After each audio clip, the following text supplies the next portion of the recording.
Remember Karate Kid? Mr. Miyagi would repair the wounds. Fuck yeah. They did in Cobra Kai too. I was happy. Brought it back.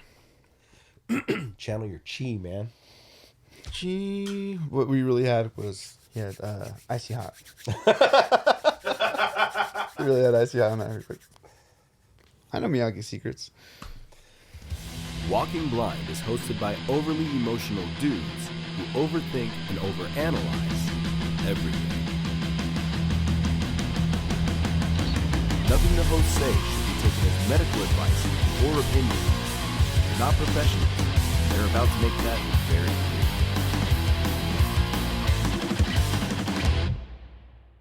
What's up, everybody? Welcome back to another episode of the Walking Blind Podcast. It's episode 97 of the show where we like to normalize checking on the homies.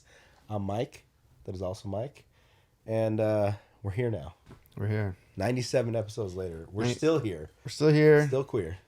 If you want us to stay around longer, please follow, like, and subscribe. It helps us out a lot. 5-star reviews helps out a lot. Reviews? Awesome. It just makes you a good person if you do that.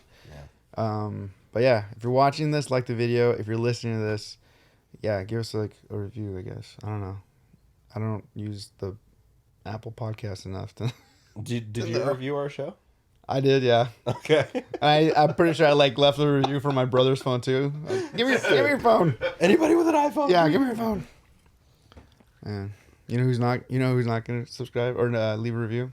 Ryan. To be fair, he can leave a review on Spotify. You can leave them there too? Yeah. Oh, leave a review on Spotify. It helps us out too, guys. Apparently. Yeah, Spotify, where we have our playlist that we update every week. Yes. You can also leave a review for the podcast on there. Actually, our reviews look pretty good on Spotify. Really? Yeah. Oh shit. So I'm pretty pumped. We should have. Actually, no. Nope. Never mind. I was gonna say kind of like I'm saving up. I haven't looked, but I'm assuming I don't know. But I want to read Lamb Goat comments. Oh. For like MBR. Oh. That'd be a good episode. Yeah. I remember I did it once on a live, just spare of the moment thing, and it wasn't creative. Dude, if you really want to see something funny, go into the Creative Void music videos and look at the comments there. Dude, like they're like, if I remember correctly, there's like comments about like chubby Chuck Norris in there. Yes, dude. There's these guys look older than my dad. Oh my gosh, dude! And how long ago was that? It was 10 years ago. Imagine now.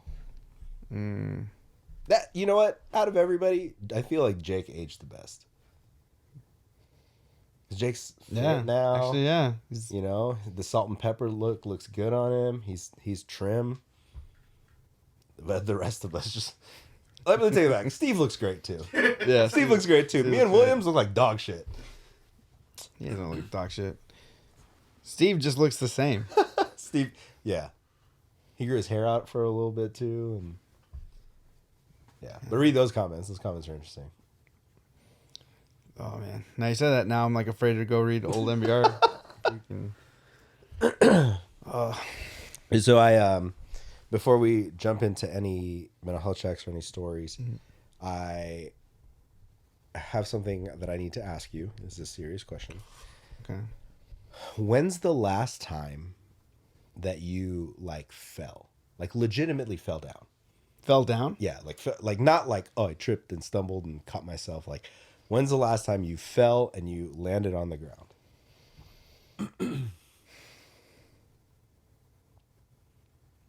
I feel like I did on tour. Has it been in your 30s? It was in my 30s. I fell. I've had it falling pretty hard. Okay. I'm trying to think. It's like as an adult, like last time you got like hurt. Yeah. Yeah. Well, while you think about that, let me explain why I'm asking this question. I had a very cartoon-like fall off of a ladder. Oh shit! Onto a cactus. What the fuck?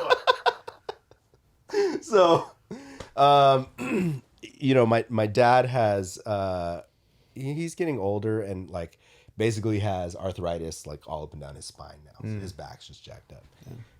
So on Sunday morning, I went over there to help him like mow the lawn, and then he's been having issues with birds basically perching above like the doorways in his house.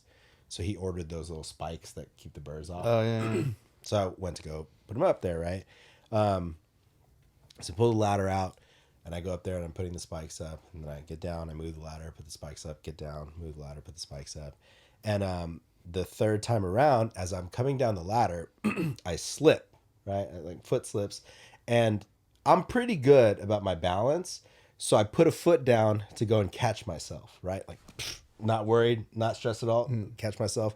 The back of my heel hits this big pot that I didn't know was there, which had a cactus in it. So as I'm trying to correct myself, my back heel hits it, which has it slip out, which means I slipped out. And I just went, take me, Lord. Like, my back, and then I just land on this cactus, right? And then I roll over. And this whole time it happened so fast. It was like slip, back, and then rolled over. And then I landed on my hands. And I did a push-up and stood up, and I was like, ugh.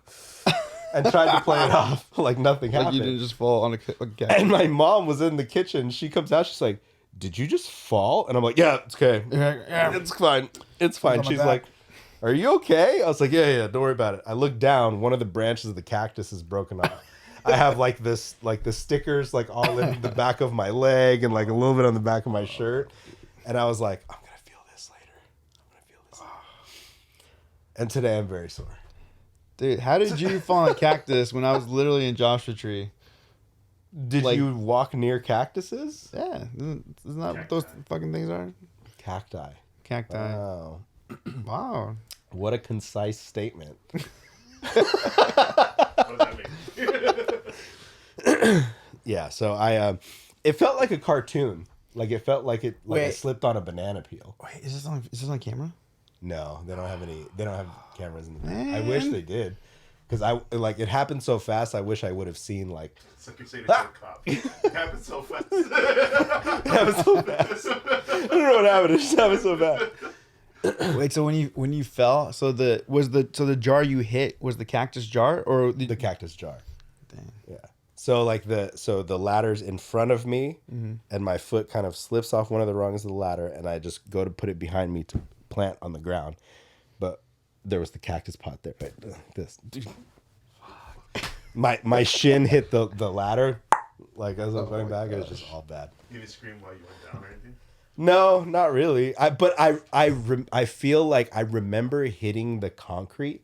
Like I felt my body, my whole old ass body, hit the concrete and go, I haven't done this in a while. And I just stood back up. Like it was so jarring because I really haven't fallen down like that in a long time. Like you might you go hiking and you like kind of slip in gravel, but you like correct yourself or like you trip and catch yourself. I full on like my body smacked the pavement. And I was like, what just happened? What hurt the most? My pride. You're like the neighbors watching everything. Yeah. But like I was thinking about it and I like got up and looked around and like there's this video and it's fucked up because I just watched this video and I was laughing about it, right? Karma, dude.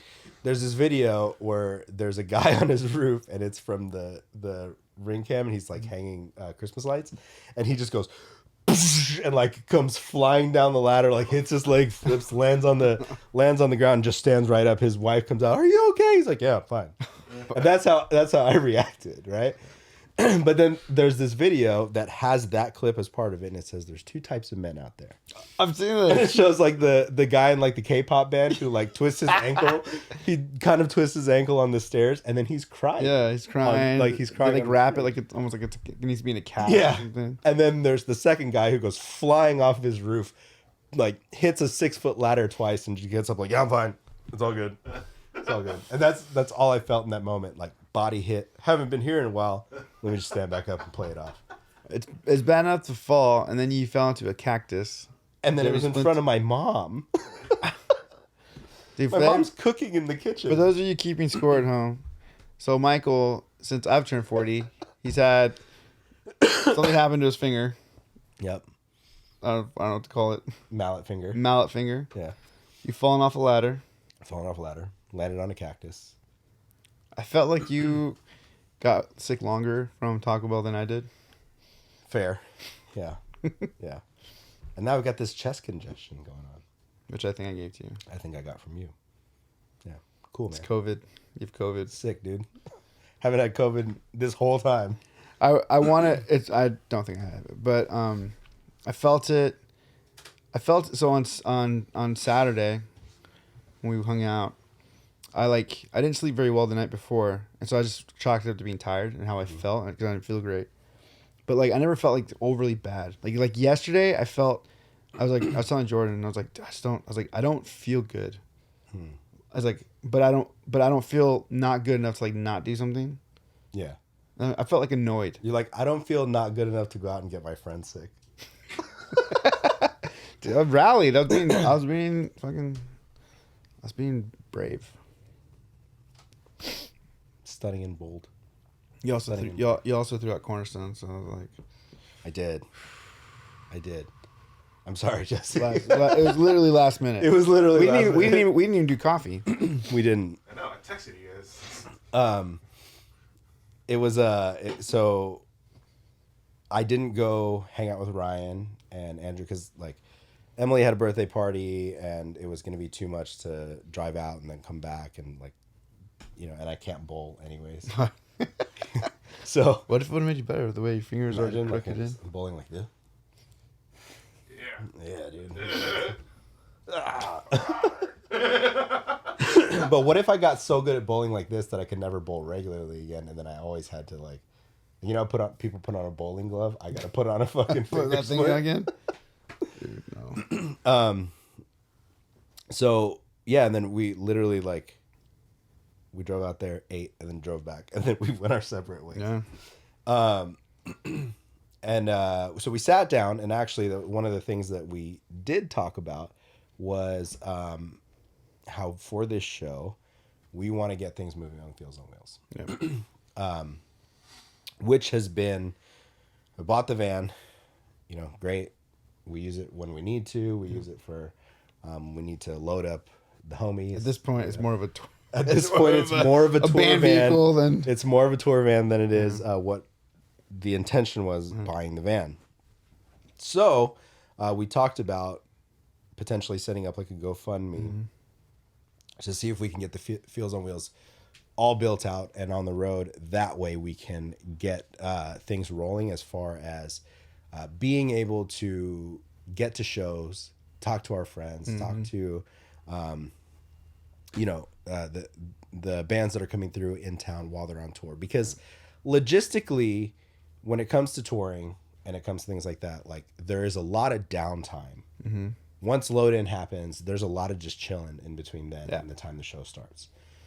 Also, once you load in, for the most part, unless you're at home and you have friends that come by and can take you places, you're kind of stuck within a few mile radius or pretty much walking distance of any venue that you're playing, because you don't want to spend your money on Ubering somewhere just to get somewhere. And then so it's tough for us to really pull, especially friends when they come through on tours, to get them to get, let's say they're going to play at Chain, to get them to drive the hour here, do an hour podcast, and then drive back before their show. It's just not gonna it doesn't make sense. So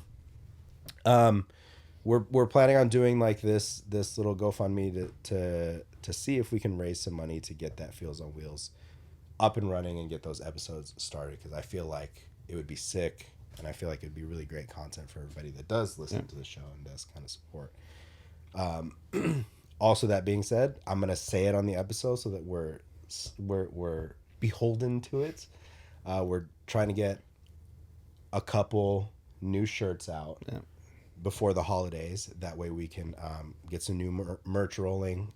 We did the first shirt, not expecting the response that we got from it. It was just kind of let's do a shirt, more so that we could have shirts because we wanted to wear them for the stage, shows.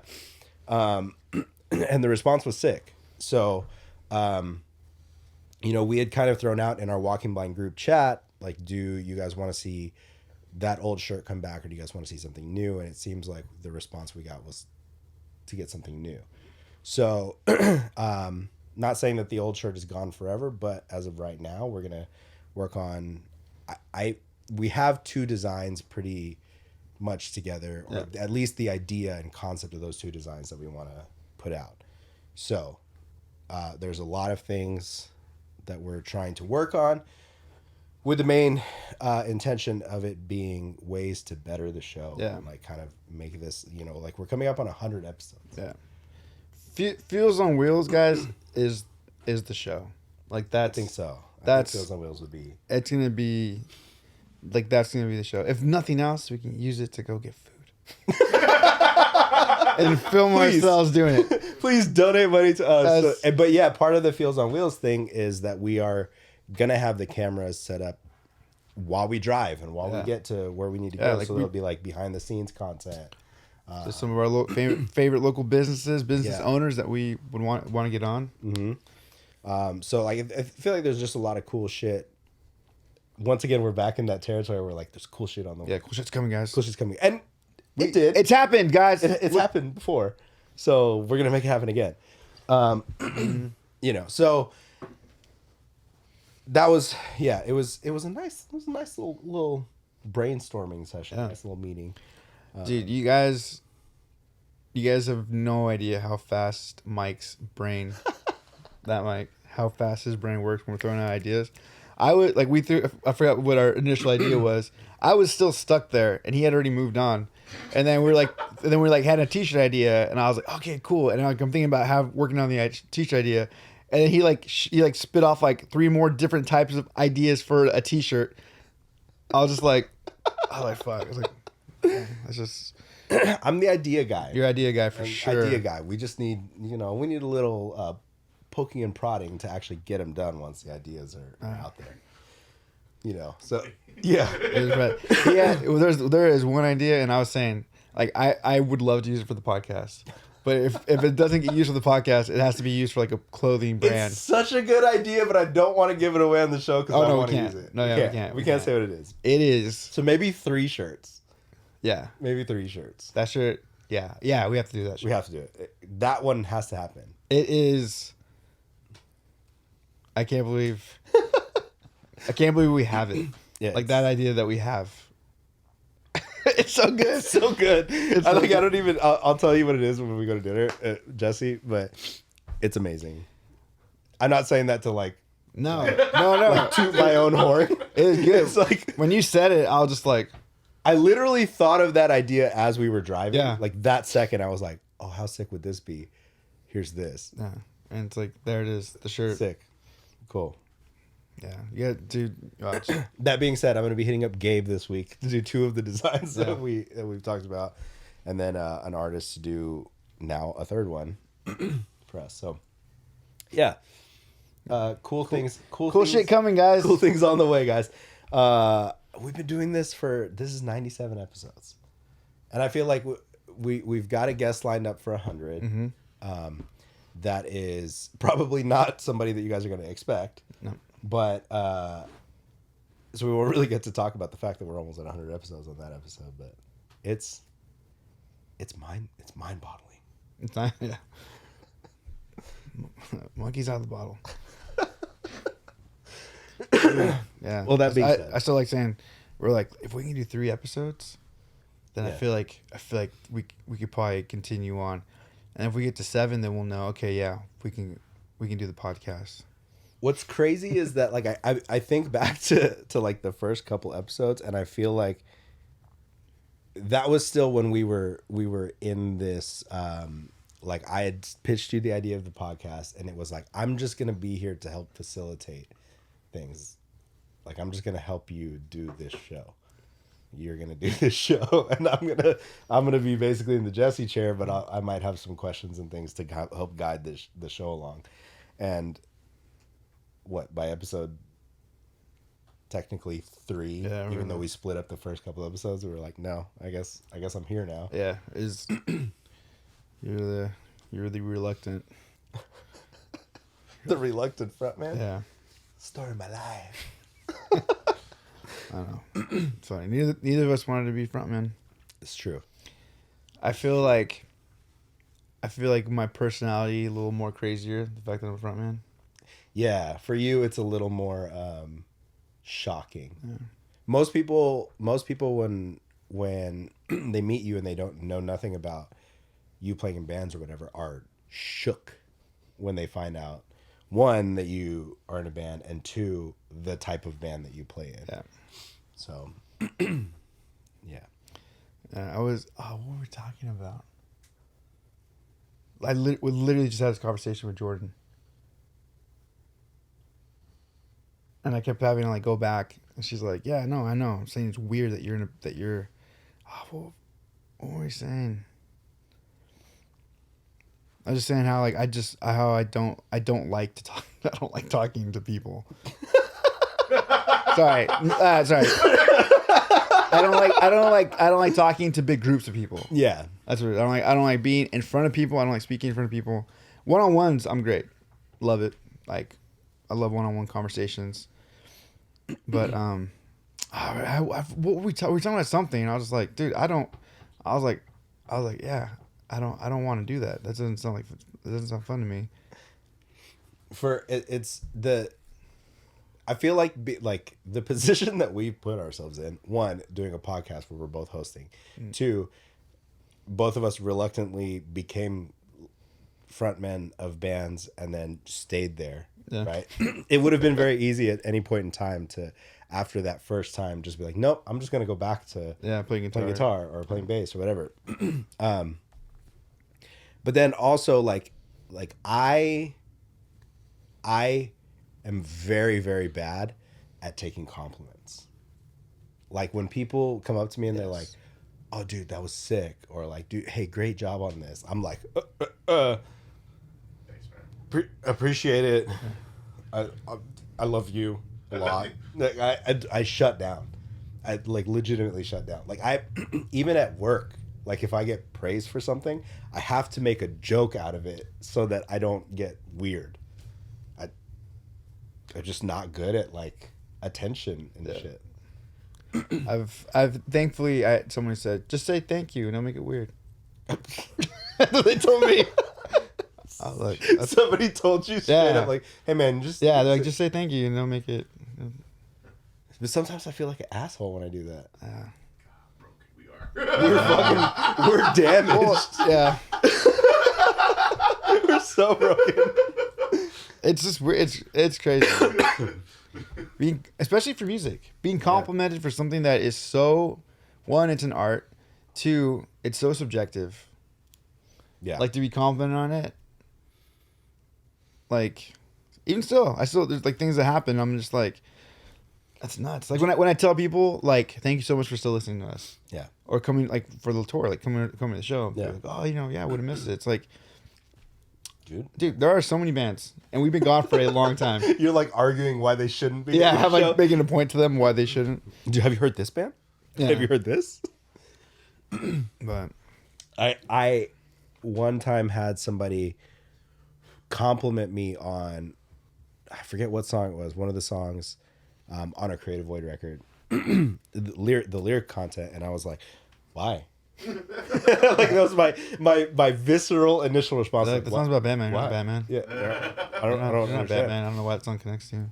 And I like in my head, I always feel like I write weird.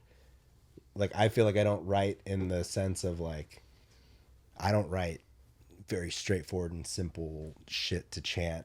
Yeah, I try to, but like I get too wordy, or I try and like, oh, it'd be really cool if I told this as a fucking somebody writing their life story down and they haven't written the next part yet, and like there's all these fucking weird metaphors and shit, and then I'm like, who the fuck is gonna enjoy this? It's gonna be so confusing. But yet there's a bunch of weirdos out there.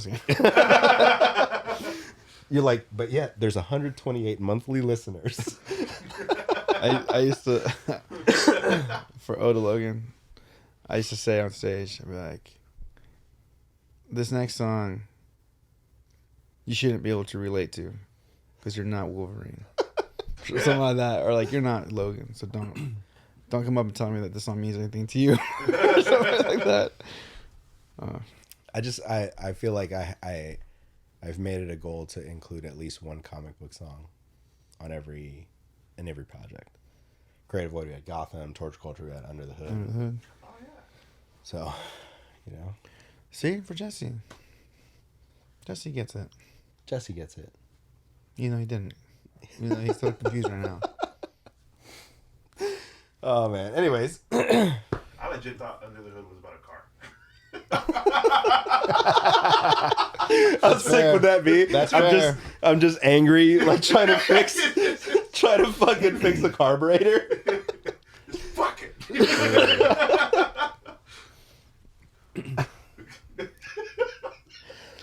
It's just about being a mechanic. No one needs to know my name or my face. Yeah. Dude, Just know I'm working under the hood. that should be the music video. That should be the music video. Just hiding behind the fucking. Dude. Holy shit. All right. Well, we're going to our mental health check. Mental health check. Mental health check is where we like to check in weekly, see where we are mentally. That way, if things are going well, what are we doing that is, helping us? And if we're not, maybe what are we neglecting to do that is keeping us in a funk? Who's going first? You can go first. Me go first. Mentally, I feel like I'm doing well. Which is like, it's kind of crazy just because I feel like right now I'm at that crossroads. I feel like idea wise, there's a lot of things that I want to do, and then the things that I'm doing, and things that I don't know. I'm sorry. All I was hearing in my head was Bone Thugs and Harmony. Bone Thugs, dude. You said crossroads. But when it's time to die, I gotta go bye-bye. All the thug could do was cry, cry. Why they kill my dog? Yeah. Yeah, man, I miss my Uncle Charles, y'all. Dude, they are so freaking good. They came out in the 90s and nothing else. No one does that. No one sounds like them. The album is so freaking good. Mentally,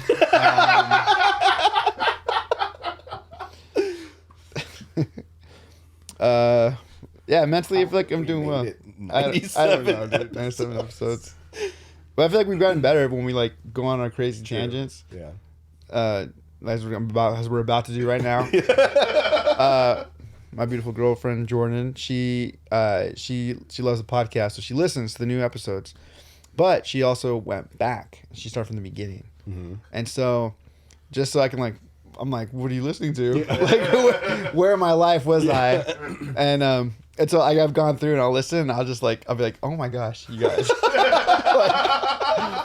And it's funny because I'm like, oh fuck, I can see I know why my brain did that, but stay the course. I'm even telling myself that as I'm watching it. Anyway, here we are, episode 97, and we still do this shit. So, yeah.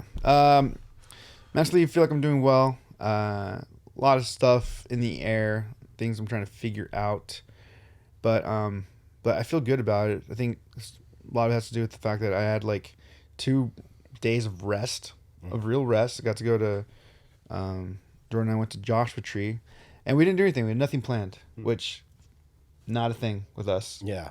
Yeah. not a thing. And it was nice. I haven't seen you guys do nothing since you started dating. Yeah. And we did nothing. We watched, we didn't see the last one, but we watched John Wick movies basically while we were there. Okay. And then caught up on a couple of TV shows and stuff. And it was just nice, just doing nothing and having nothing planned. So I feel like that was good. And then I've been just singing, getting my voice ready to record some songs. And yeah, I feel good. Aside from COVID that we may or may not have had. Yeah. This COVID swap. Yeah. That we've done. But yeah, I feel good. Where are you at, Michael? I'm good. I mean, other than this little, weird little congestion thing. I fell on a cactus. You know, those things happen. Metaphorically and physically. Yeah. Literally. Yeah. And then, you know, kind of, like I said, like I've been over at my dad's, like helping him out with some stuff, kind of doing little projects around the house that he just hasn't been able to do. Most of it is like yard work stuff, pulling weeds and mowing the lawn and kind of getting everything nice. But other than that, man, I'm actually, I feel good. I'm in a pretty good headspace. Yeah. You know, like I try and be as open and like, I think one of the things about this show is like, normally in my life, I tend to not talk about the things that like I may be struggling with or that may be going wrong. Right. But I had a realization that like I've been, especially with the show, been trying to make a conscious effort to be open about just like life shit, you know, because part of this is really that like just to show that like even the normal stresses of life can pile up and can like add up, you know. And I've kind of felt this week like I just, it feels like things are starting to fall into place and really just start to go in a good direction. So it's been like pretty positive, especially even around the house too. Like you know, with things kind of going positive in Karima's realm of things too. Like you could tell with her, like her attitude and mentality is a lot more positive as well. Man. That kind of like translates to the whole household. Yeah. Happy wife, happy life, or something like that. So, something like that. Yeah. And then I did tell her that I was going to be buying another guitar. I haven't yet. Michael hasn't told me this yet, but I'm going to. Jesse knows. Yeah. So one's listed for sale. One's listed, one's Martin's, one's listed for sale. Yeah, and then and also one of the jams that Broken Bodies, like there's that crazy ass riff. I had an epiphany moment this week. Maybe this is part of why like I've been like on a positive uptrend. I had an epiphany on like what I was doing wrong and why I kept fucking up this riff that Ryan wrote. He's a madman. And like it clicked, and I was like, oh, that's what I was doing, which was in my head. I was trying to, and this sounds real simple for real guitar players out there. I was like trying to downpick everything on that riff, like just trying to really fast downpick everything. And literally the second I was like, wait, why am I downpicking all this? And I started like switching my picking patterns, dude, it was like, oh, this is what I've been doing wrong the whole time. So that was just like and it's not like I never do anything different. Yeah. I just don't know why. I just had it in my head to only do it this one way, and I was struggling. So I guess mentality wise, like sometimes a little change is all you need, man, to just make things a little better. Yeah. You see what I fucking did there, dude? Yeah, it's awesome. Don't you know? Yeah. What? One of the things that I kind of piggybacking on, like just with the podcast, I feel I hope it kind of shows like one, we don't have things figured out, which I'm sure that we made that pretty clear, and that it literally is like we do this once a week, but like mental health and what we talk about with this stuff, it's a daily thing, and a lot of times it's not to be, I don't want this to be a negative thing, but it's like a lot of times it's like the bad stuff like takes over a lot, and it's what comes to the forefront a lot. But I hope that we kind of we kind of talk about things we try to do. I feel like last week when I said I was like, oh, I'm gonna try to get sleep, I did it. I'm like, I did it. I'm like one for how many episodes are we on? Yeah. And I think I hope anyone who's listening realizes like it's just like a process. It's like a thing you choose. You literally choose to do a lot of this stuff daily and to be intentional about it. And it is good to kind of have goals that you set for yourself each week, and and to monitor things like I try to be really good about monitoring like myself, and just because that way whenever there's anything's happening, like any outliers in your life, it makes it a little easier to be like, oh, this feels out of rhythm, this feels out of step, what's going on. So I don't know. I hope that we at least have demonstrated that like we don't have it figured out. We don't. And but every day we try. Every day we try. And we like to come here once a week and basically show you how we have not succeeded. We have not succeeded in a lot of We're things. trying. Yeah. We're trying our best. Yeah. I did want to, I think I had texted you about it, but I wanted to pull this up. So there is a Instagram page that's kind of built up some hype, especially within the past few months, which is basically Inland Empire based, like pit cam videos from like the IE hardcore show. So it's pit cam vids. And it's run by this dude named Jason. I'm not going to say his last name because I don't want to put his business out there completely. Yeah. But I did ask him if he wanted to come on the show. Cool. Because, so this is something that, I'm kind of curious to get your opinion on, and also like to see, like if this is something that you noticed on tour, because it seems like, and especially from the comments on his post, that like that it's not just an IE thing, right? So basically he and I won't fully go into it because I believe that it's still on his page. Let me see. But he basically posted that like essentially I think it was posted a story, but essentially like he was wanting to walk away from the hardcore scene because he felt like, one, he was starting to get targeted at shows, and he also felt like hardcore shows were the place for him to work through trauma and, for what he said, like his mental illness issues and things like that, in a way that he couldn't do elsewhere. But now, based on people's reactions and based on like the direction that the scene's going, it's become more of a source of anxiety and depression than it was an outlet for him. And I don't know if this was just like a temporary thing in the moment, but he was kind of saying that like the scene isn't what it used to be, or like what we loved about the hardcore scene, where it's like you're in a pit, you get knocked down, somebody picks you up. Now it's become like more, I guess, almost like a toxic, violent, every man for himself kind of thing. Yeah. And I think I've talked about this in the past, like with my kind of viewpoints on crews and things like that. And like I've said before, my issue is not with crews themselves. It's not with being in a crew. It's the dudes that join the crews just to have somebody to back them up when they go out and just start fights. Right. I understand the brotherhood aspect of it. I understand like the family connection, like having those ties that you may not have outside of this. But my issue is with the guys that are doing this solely to go to shows to just fight people, or to, cause a ruckus, or to like, whatever. But I'm kind of curious, when you were on the road and when you were on tour,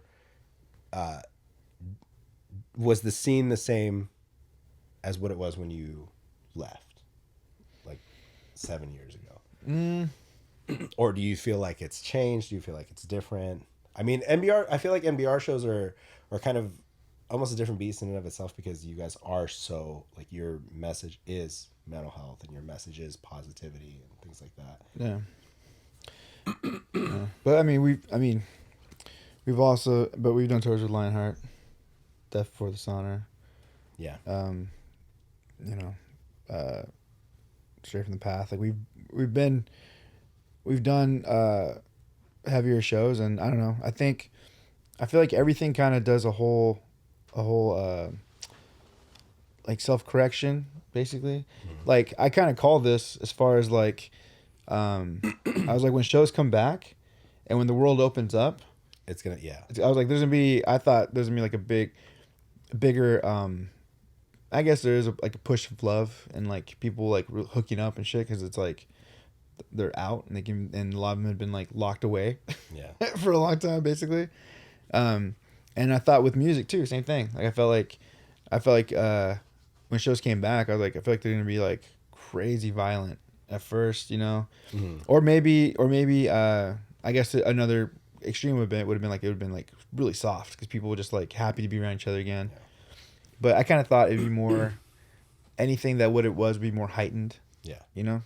Which I mean, I don't have a problem with the violence. Yeah, same. It's like I don't have a problem with fucking misconception. Yeah, and Mike Perez. I love violence in hardcore. Like, yeah, but when it's done, I don't like seeing people sucker punching people. Yeah, I don't like seeing people throwing trash cans at people. Yeah, that you know, if you're a willing throw a trash can at your friend, right? Don't throw a trash can at somebody who like has nothing to do with it. Yeah, if you're a willing participant in a lot of stuff. Like I also still stand behind like, you know, that's what makes hardcore special. It's like you need to seek it out. Yeah. You're like, yeah, sure, you can be invited to a show, but like to consistently be a part of the scene and to go to shows, you need, if you've sought it out, then you should have somewhat of an understanding of like, you have an idea of what this is what it's gonna be. So I mean, there are certain bands that, you know, it's like it is kind of expected, you know, like.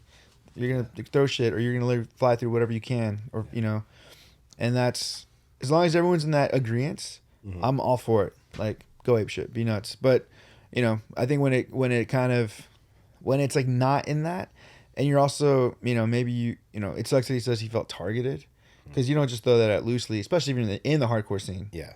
You know, that kind of seems like a bummer. You know, I don't know why he would be targeted. Maybe he's on the outskirts of, you know, a group that's there or a band rivalry. I have no idea. Hardcore is, you know, but I don't know. As far as like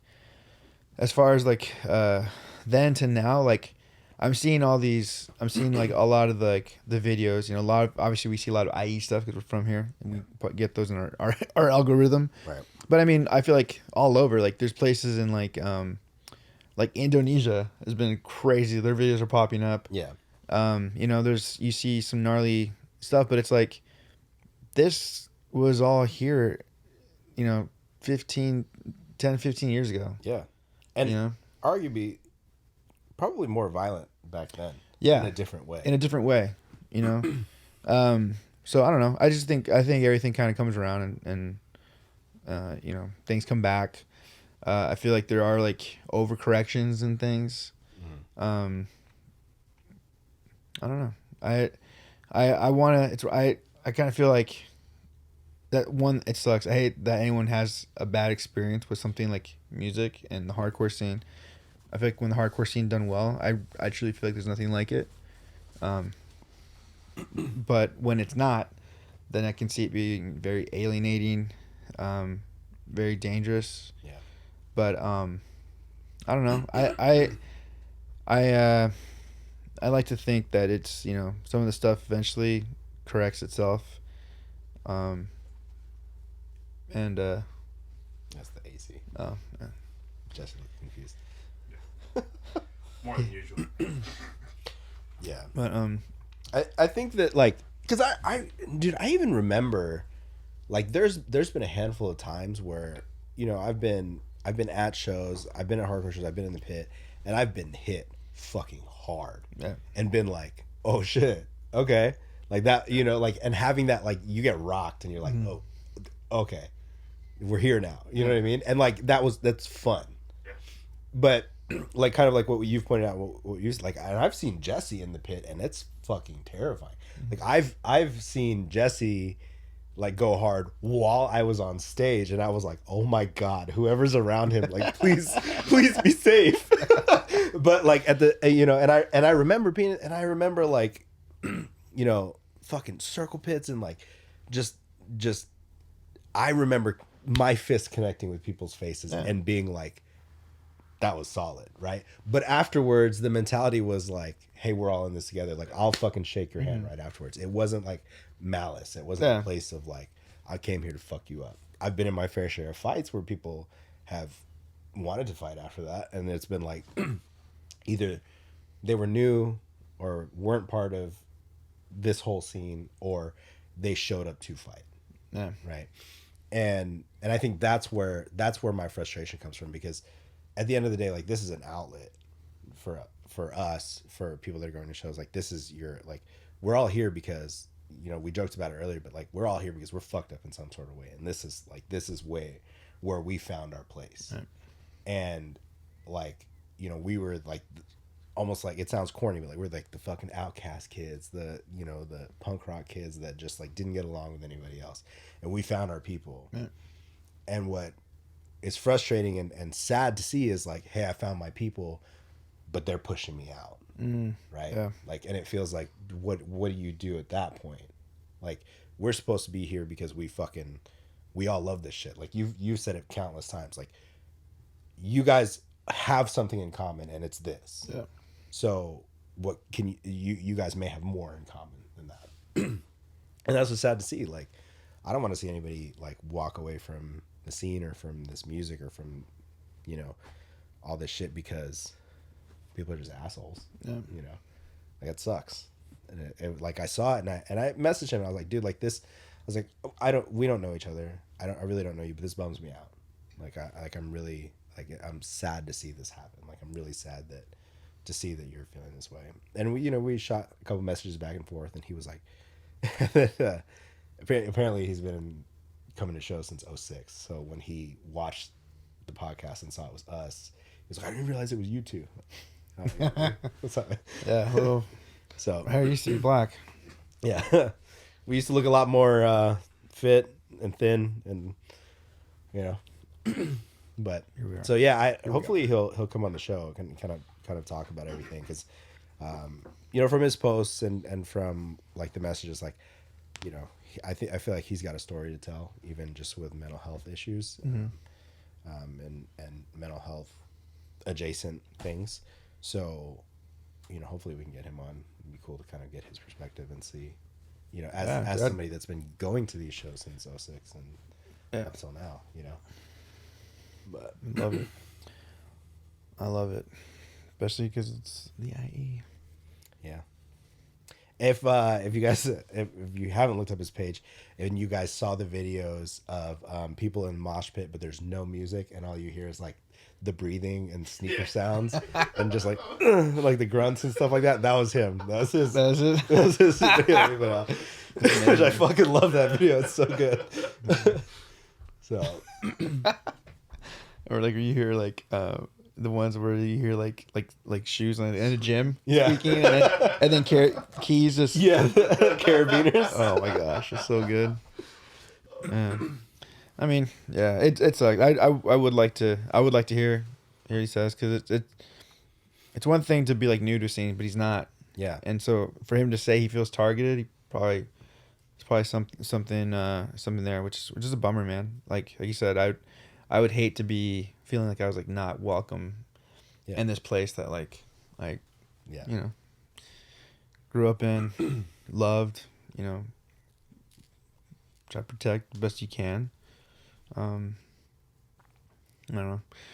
On a positive thing to that, I like to think that a lot of it is like just like excitement again to have things. So like I'm speaking just on the Inland Empire, you know, there wasn't a whole lot of places to play. Mm-hmm. Like MBR, just for no bragging rights, the last time we played Riverside, I think it was the Plum House, and we destroyed that place. Yeah. Like, yeah. You know, if anyone doesn't know, it's like basically a coffee shop, right? Coffee shop bar. Is that what it was? It was like, was that the one that was down in the basement? Was Plum House basement? No, I just remember it had like lights, like Vegas lights for the stage, and they all got kicked out. We basically had to, we didn't have to, but we gave our guarantee back. Yeah. It's because we're like, you guys need to fix this. Sorry about I feel like last time Creative Void played Riverside, it was Pharaoh's Den? Dang. You remember that spot? Yeah. The upstairs spot where you had to carry your cab? Yeah. Dang. And you had to like, it was so narrow to get up those stairs. Like somebody had to stand like and grab the one side of the cab and somebody from underneath. Dude, venues with stairs are the worst. Worst. Fucking hate them. Yeah. So all that to say is like we never like it was hard to find places to play. Yeah. And Riverside's always had music, like a lot of bands and stuff.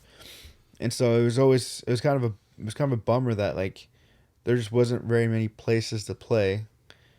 But dude, like what the like I know we're like old men now, but like seeing what like the young dudes are doing right now, like Yeah. Even the baseline, as short run as it was, that's fucking sick. Like getting the dudes together and saying like, hey, we need a place to play, so let's fucking make that shit happen. Like from the baseline to like even was it the slab, like the outdoor spot, even the backyard sketchy shows. backyard shows that we were like, you know, I'm scared to be here, but I fucking love it at the same time, you know, like the void, and now like it seems like Haven in Pomona is really starting to pop off. Coming up, we have Zabalba and Desmadre at Raincross District, and if that pops off and that becomes a place for shows, I think that's a huge thing because that's just a big open space. Yeah. So if that becomes a thing, like I would, that's a big deal. But yeah, like it's tough because there's a lot of good bands and there's a lot of like, especially like young up and coming bands from Riverside, from the IE that like just need places to play, you know? Yeah. And for any of our listeners who like, maybe you're not into the scene, you don't like, wasn't your thing. Like for a lot of like punk rock, like underground bands, like in some places there will be like a venue that will allow, you know, those bands to come and play, but for the longest time Riverside really didn't have any. The IE in general was just hard to play anywhere in the IE, and the last standing place for someone that became Chain Reaction. Yeah, Chain became like the home show, even for bands this far out. Yeah, and like you know, for some places that doesn't seem like a big deal. For a band like, I'll just use No Bragging Rights as an example. For us, we're from Riverside, you know, and yeah, it's only 40 minutes to get Anaheim, but to call that a home show when we used to have venues here, they're gone. It just, you know, I've always been super grateful to play Chain, you know, whatever we like. I've always been grateful for that, but it never felt right calling that a home show, right? Because we're not from Anaheim. We're not an OC band. And so, yeah, so like for venues to be a place that, you know, you can always count on, like every weekend there's something going to happen there, you know, that does so much for like, you know, that did so I was thankfully when I was in high school, we had the Showcase Theater, you know, and we did have Chain Reaction, which we could go to also. We had the Barn in UCR, which is a college venue. And so we had these things, and you know, like Glass House side stage. Glass House, yeah. And I'm thankful. I felt grateful. Like I felt like if those venues were gone, I would have gone into so much trouble. Yeah. You know, I wouldn't have gotten into music the way I was able to. I feel very blessed to have had those places when I was in high school at that age, and I really felt for that generation. I felt like that lost all that, you know, and. It's really cool to see what's happening. Like you said, backyard shows, these places that aren't venues, you know, venues, whatever. But it's like, if you can get a PA in there, like it's cool to see what happens. It's cool to see, and I think what's happening with the shows going on, you know, what happens at the shows, the violence and all that stuff. Take that out of it. It's just cool to see that there's excitement for it. There's so many kids showing up for all that stuff. So. When they opened up churches. Yeah. Actually, churches were like, churches were a big thing. I used to book shows. We used to book shows out of my brother's church. Like, you know, even in Omani, we have those churches that would open up. They were sick. Yeah, you know, so it's interesting. Maybe I'm not in the scene as much. I haven't known of a church around here that's been doing shows. Weird. Last one I knew that was doing shows, obviously this was back when we were playing, was The Ship. The Ship, yeah. And somebody got thrown through a window during one of our sets, and that was that. Yeah, bro. But I don't know. I'm happy to see that there's excitement again in an area here like that didn't really have it for a long time. But I just wish that we had like there's no way that we would, even if the OG building were to open for Showcase, we wouldn't have the same feel of the OG Showcase that we had back in the day. just right? different now.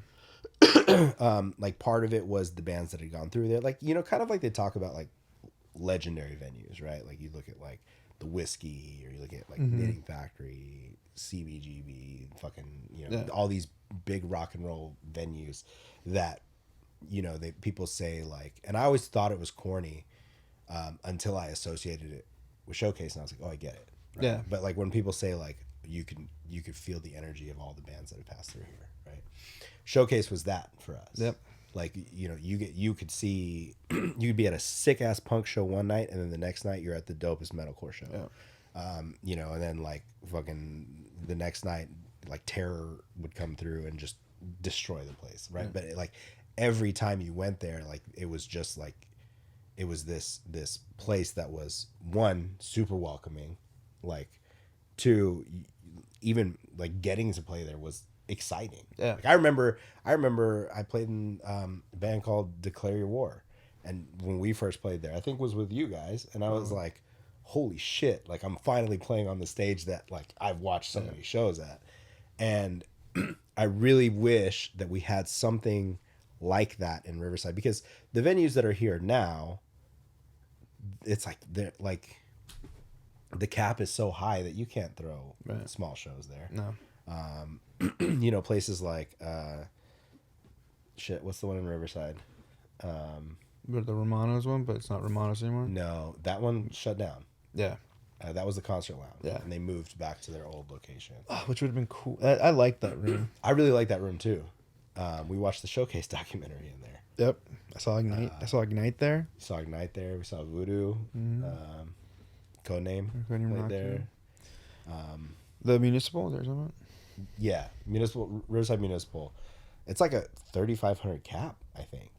That's crazy. So you can't do that on a local night. No. You know, like we need like a solid 300 to 400 cap venue. 5 would be pushing it. Yeah. But I mean, even for like 300 cap venue, that was all ages even. yeah. Yeah, it's crazy. Showcase was sick. Anyone who doesn't know. Yeah. All So we're gonna start a GoFundMe account for a new. I mean, you know, Walking Blind presents, dude. Yeah, there's a whole thing. I know we both know people who've like attempted to buy it and stuff, and yeah, it's just this. I feel like the city kind of poo-pooed it. Plain and simple, the city didn't want that attention and that In that area, but there's fucking nothing there. I know. Like, that's what pisses me off the most. Since it's been closed, there has been nothing that's come in there. Yeah, Which is like, it's the most. I get angry. yeah, it Thinking pisses about me it. off. It was like I understand, like you don't want to, like, whatever. It would have felt better if they would have just, like, as soon as they closed it, a couple months later, it's whatever the fuck you want it to be, Or demolish it. Yeah. Or demolish it. Like just. But it's just been there, a reminder of it being, of the city of Corona saying, we'd rather this building be empty than to do anything for our youth. Yeah. It's fucked. Yeah. It's fucked. I feel like I even have pictures of one day me and Martin just we're passing by, and we're like, hey, let's take a picture in front of Showcase because we miss it. It's just empty parking lot. Everything's boarded up. Yeah. The marquee was still there at the time. One of my old coworkers was telling me that he's working at Starbucks. And he's like, yeah, I work at the one. He's trying to describe it. I was like, oh, Main? I was like 6th in Main? Like, 683 South Main Street? Is it by that? Yeah, is it that? And I was like, that's by the Showcase Theater. There used to be a venue there.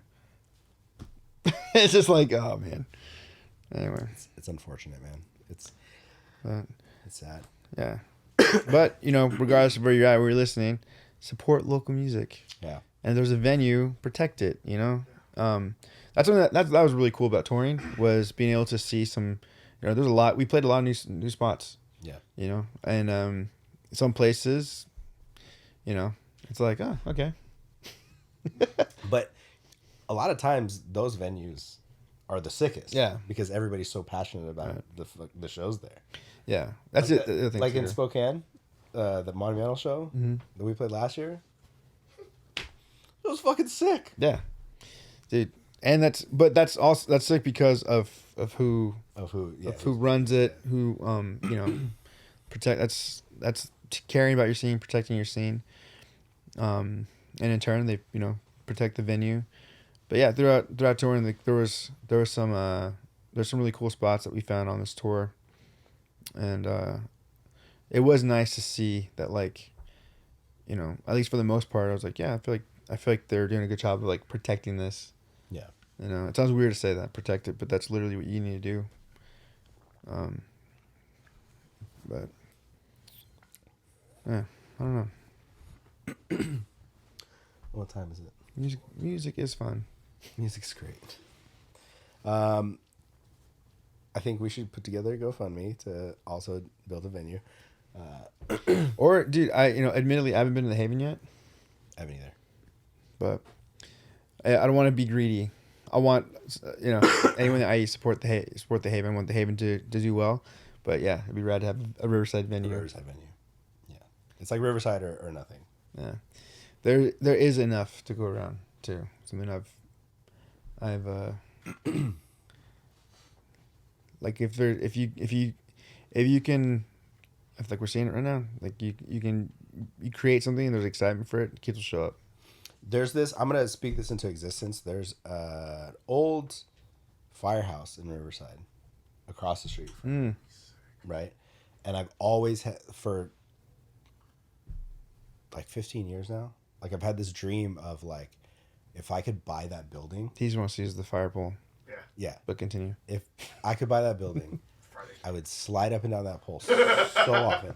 But like, because, like the old firehouses, one, they're set up with residency quarters and kitchens and stuff like that, whatever.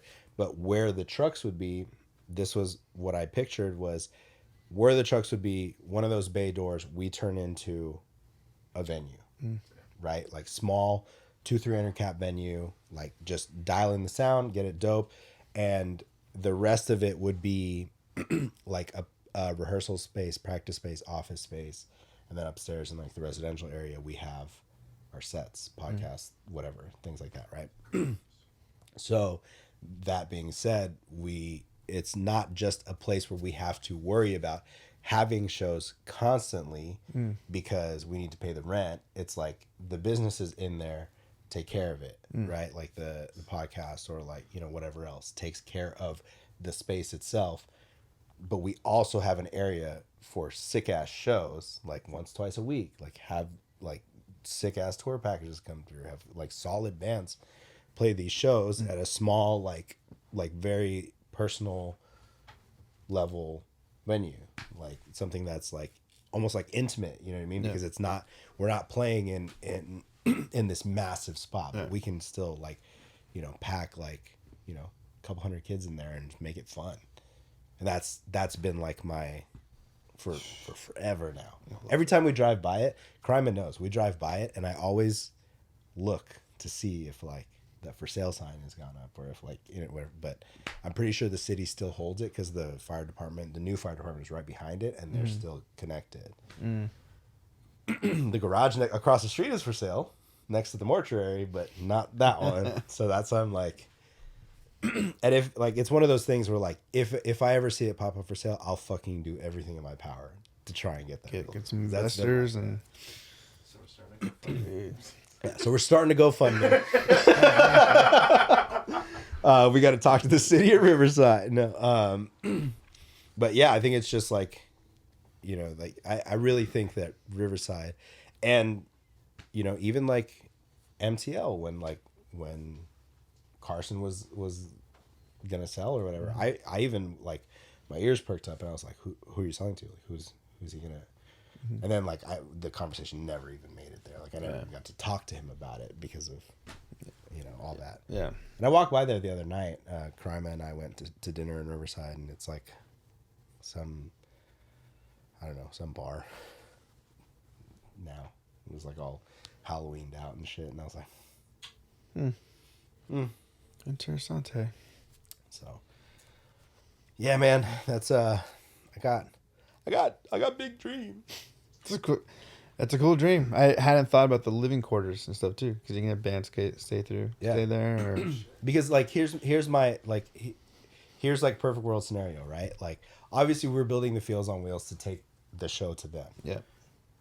If we had a venue and practice, what I mean, guys, and our offices are upstairs, like dog, fucking come hang out and just do the podcast while you're hanging out, like and huh? Maybe, but we won't say it on here, because somebody now is going to buy that building and be like, hey, Mike, check this shit out. Yeah. Fire starter. Or Prodigy, I don't know. Fire starter. It's going to be called Flame Tattoo. Flame. Lower back. Lower back. Steve, man. Steve in the Hot Wheels font. Oh, man. All right. What song you jamming this week, Mike? Oh, shoot. Dang, I don't know. You go first, dude. I love him. When you put it, I was like, "Damn, I haven't heard this guy in a while." I love him, dude. I don't care. I'm trying to see what have I been listening to.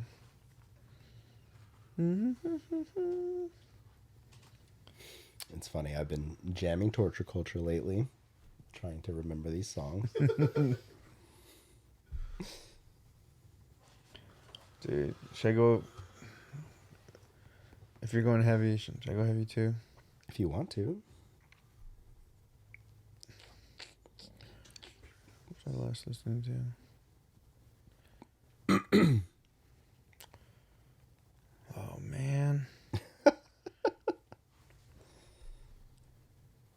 Now, you know what I'm going to add on here? I know what I'm going to add. Bone Thugs and Harmony first. Oh my God, why am I thinking first of the month? Crossroads. Sick.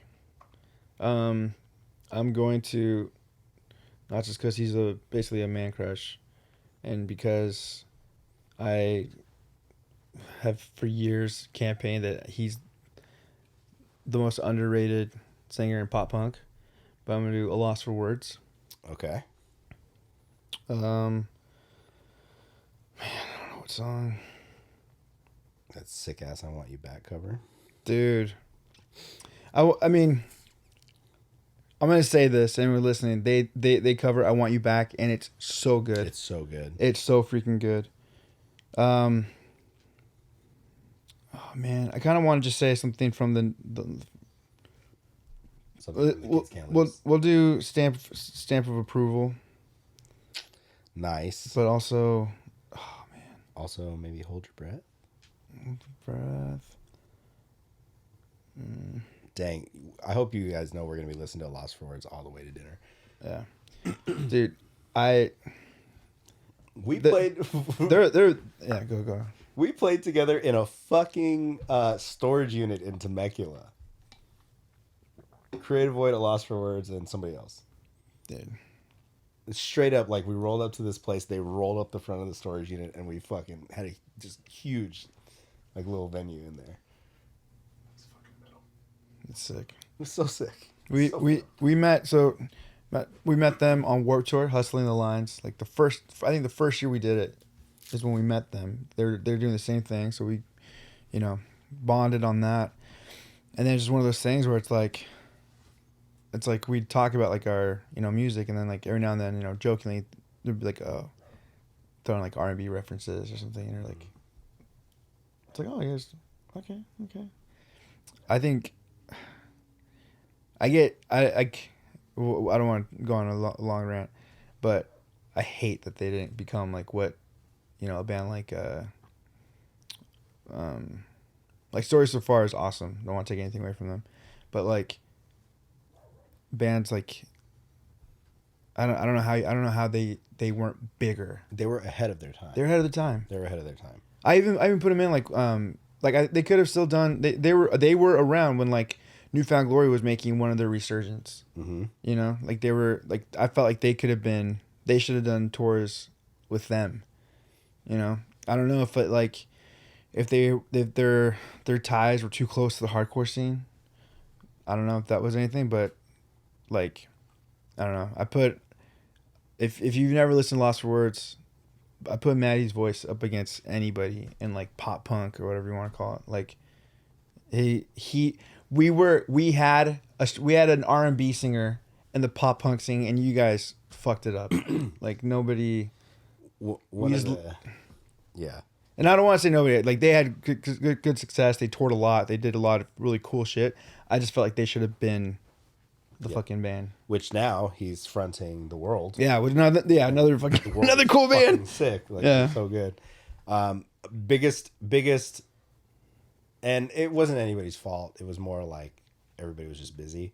But biggest like fumble probably for me at least was Maddie and I were supposed to do stuff together when I was doing the Mikey Diamond stuff, and he was doing class of 90s. 93 or something like that. Yeah. He had his own little R&B side project, and I was doing the Mikey Diamond stuff, and I was like, yo, we got to do a fucking song together. And he's like, yeah, I'm down. Let's make it happen. And we never did. Like, fumble, dude. It would have been the sickest shit, but yeah. Well, I love it. Yeah. Again, also the world is right. What they're called? Yeah. Check out Lost for Words, and then same dude is the vocalist for The World. Fucking rips. Yeah. It's so heavy. Yeah. Yeah. There's very few people that I get like angry about when I think about just like how did this band, how did you guys skip on this band, but you guys listen to this band? Yeah. I don't know. They were just. I honestly think they were just ahead of their time. Yeah. Ahead of their time.